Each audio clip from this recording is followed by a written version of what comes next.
Masarap sa ating balatong kapag marami po ang kanyang dahon. So ayan na po mga ka-Watch and Learn. Hanguin na po natin. Wow! Ayun no? Ayan, titikman na po natin mga ka-Watch and Learn.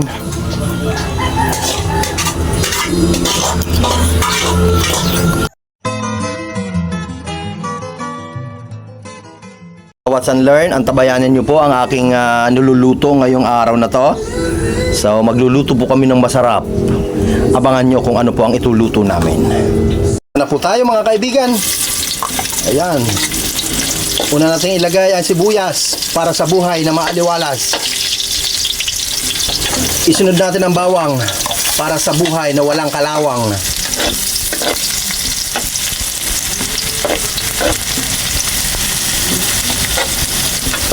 At ang ating kamatis na pampaganda ng kutis.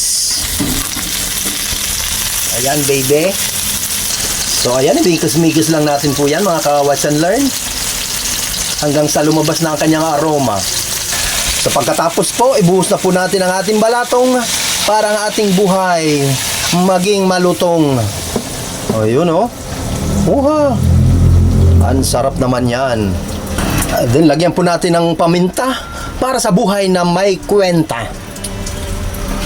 Then lagyan po natin siya ng Nor cubes para sa buhay na may moves. Then pampalasa mga kaibigan, lagyan na po natin ng aji para sa buhay na walang wagi.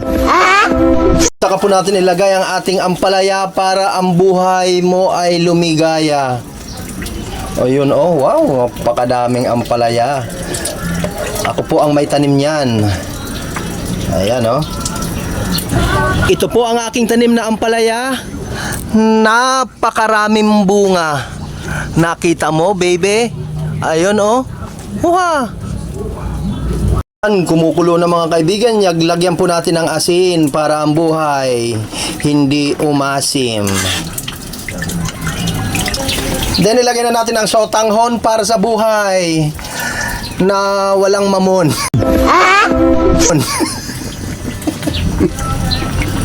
Pagkatapos ilagay na po natin ang ating dahon ng ampalaya para lalong ang iyong buhay ay lumigaya. So napakarami pong dahon po ang ating ilagay sapagkat yan po ang masarap sa ating balatong kapag marami po ang kanyang dahon. Ayan o. Wow! Sarap niyan. Tapos may pritong galunggong. Wow! Ang sarap naman yan, baby.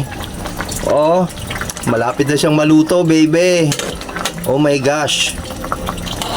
Ayan, so malapit na po maluto mga kaibigan. Ilalagay na po natin ang pangpinale, ang sitsarong baboy. Wow. Ayan, oh. So, ayan na po.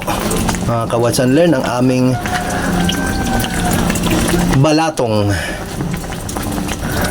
Ayan na po. Luto na po ang ating sitsarong ang balatong pala. So ayan na po mga ka-Watch and Learn. Hanguin na po natin. Wow. Ayun oh. Banak. Oh, pambihira, napakasarap naman yan. Wuha. Oh, ayun oh.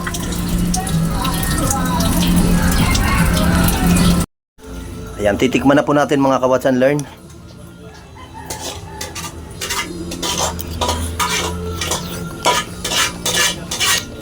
Ang sarap.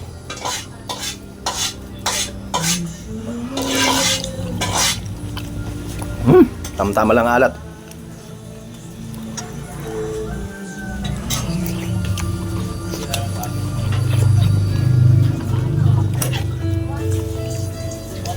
Sarap, promise. Pakasarap.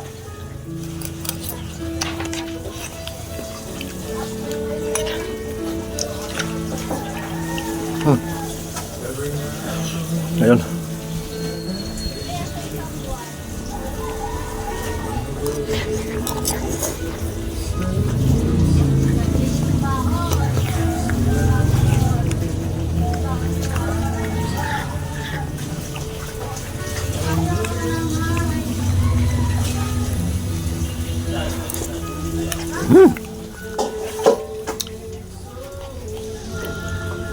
Ayos.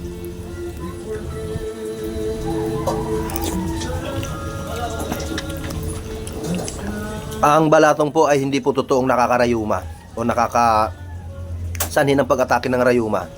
Dahil ito po ay maraming sustansya po ang balatong.